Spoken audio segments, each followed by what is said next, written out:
In this video, I'm going to share with you 7 crucial to-do items on your before marriage checklist.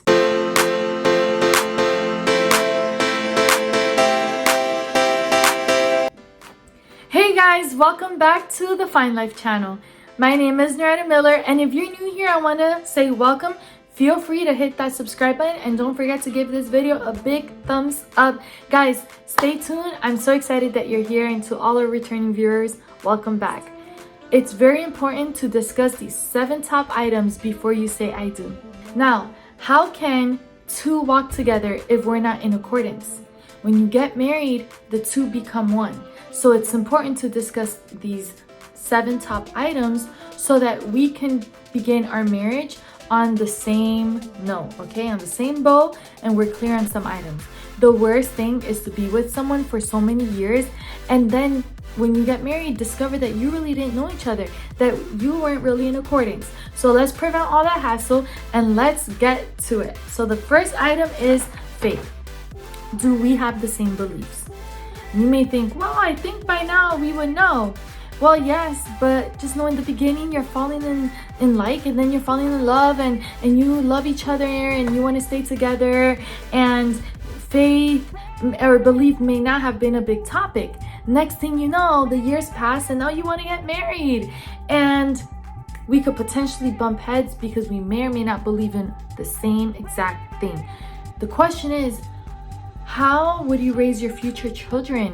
You see, so we have to believe in the same thing. It's so important for a marriage to be equally yoked so that we could flow together, so that we could walk together, and so that there is no spirit of separation within our household, and we could come into unity and serve together and believe in God together.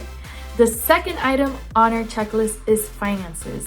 Finances is so important. You'll be surprised there's a large percentage of couples that end up in divorce because of financial disagreements and financial stress. Finances is unfortunately in our day-to-day lives. We have bills, we have financial responsibilities, and we have goals that also will determine and depend on finances. So why not discuss where we stand with our finances and livelihood plan for the future? So yes, we're not gonna marry for money. That's not the goal. The goal isn't who makes more or who makes less. The idea is that we're on the same page. Are you aware of what your partner makes and how your partner balances their finances? Are we responsible with the money that we have? What are your money patterns? You see, what are some things we need to work on before we get married? Because we have goals, right? And we're gonna have bills to pay. So while life happens and we're gonna support each other to make things work, we also need to have some type of plan in place and an idea of how we're gonna resolve certain financial circumstances in the future, right? That's fair. Now, what's your debt looking like? What's your partner's debt's looking like? How are we gonna come together to reduce our debt and increase our credit so that we could buy that house that we dream of or get that car that we want? You see, and not just the physical items that you want to get, but also just be debt free in your household so that the financial stressor isn't there and the financial arguments don't occur. Remember, it's both of you against the problem and not both of you against each other because of the problem, and that just causes so much more friction in the household. We want to prevent all that and have healthy conversations, all right? And these hard conversations really need to happen before you say I do, so that you could go into marriage confident, knowing that you have an understanding with your partner. The third item on our checklist is children. Do both of you see eye to eye with having children and when you would love to plan to have children?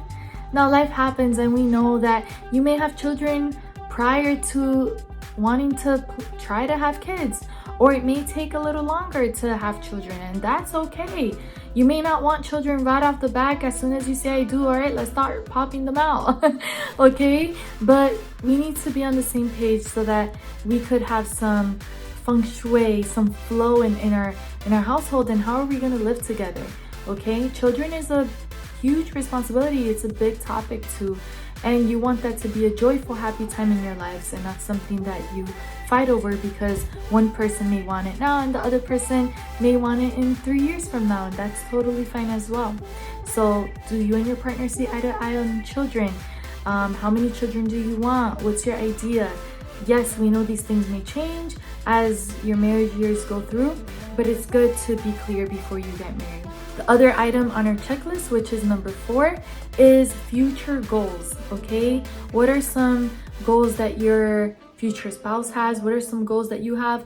Is the person that you're in a relationship with aware of your upcoming dreams that you want to achieve? And also consider, where is the togetherness in these future goals and plans that you may have for your lives? Remember, now it's no longer just you and just your partner. It's literally us coming together. So can we see each other in each other's future plans and goals? And of course, guys, we may have some goals that don't coincide with the other one, but it's about finding where in the middle we could find that togetherness so that there is no separation in what we're trying to do, and prevent working so individual that we lose sense of each other, okay? The following item that I so recommend is marriage counseling.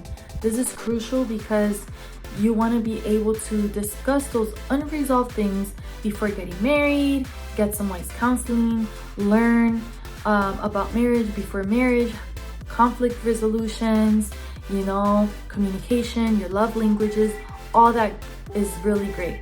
Now, you could get marriage counseling with a pastor, with someone you trust, a really healthy person in your life that's going to give you that really good, wise counseling, okay? Not just your homie from the block that's going to tell you some craziness and going to ruin your life, okay? So you got to be careful with what you're listening to, okay? Yes, we have some really wise friends, but also get some really good counseling. It could be a friend that you know that is very wise, experienced, is a person of your same faith, someone with experience that you could talk to and confide in. It could be a pastor, etc. That marriage counseling. There's also marriage premarital retreats and premarital like events that you could go to as well, and that could be very helpful as well. The 6th item on our list are roles and how are we gonna teamwork. Now, I had to put those two together because some people, maybe you and me not, still believe in like gender roles, but then not just gender roles, is are we gonna have certain roles in the household to make the household function, or are we just gonna teamwork it out and just make it work? What are some things you just don't like to do? There's people that say, I'm not scrubbing toilet, I don't like to clean the bathroom, but I'll love to cook and wash dishes. And the other person says, I don't want to cook. Yeah, I'll clean the bathrooms and I'll help iron. You see, it's about that teamwork, guys. I recommend doing it more like that so that it's a functional household, as in your home, cleanliness, cooking, nutrition, house upkeep, right? And do that in a way where it works for you, and then you still have time to come together as a couple, and you still have time to spend quality time together, talk, have fun, go out and stuff, without the household being the hindrance on why you just don't communicate. I recently did a video on like quality time, date ideas. That is more important than just constantly doing at home. But a lot of people do stress this because they may feel alone with the household responsibilities because they may not be working, or they both parties work. You and your boyfriend, girlfriend may also work. So hey, how are we gonna make this house work so that we're at peace? You see what I'm saying? That's really important. You have to be aware of that, because a lot of couples bump heads later on in marriage because someone feels that they have all the weight on them, or the other person feels that we don't like how each other do certain things in the house. Talk these things out. Talk about, be willing to be so vulnerable that you say, hey, yeah, I have these bad habits, or yeah, this is how picky I am with certain things. This is how this is a huge boundary for me in the household, or hey, I don't care about these things. You see, you want to talk this out. You're living together now. Now, last but not least, politics.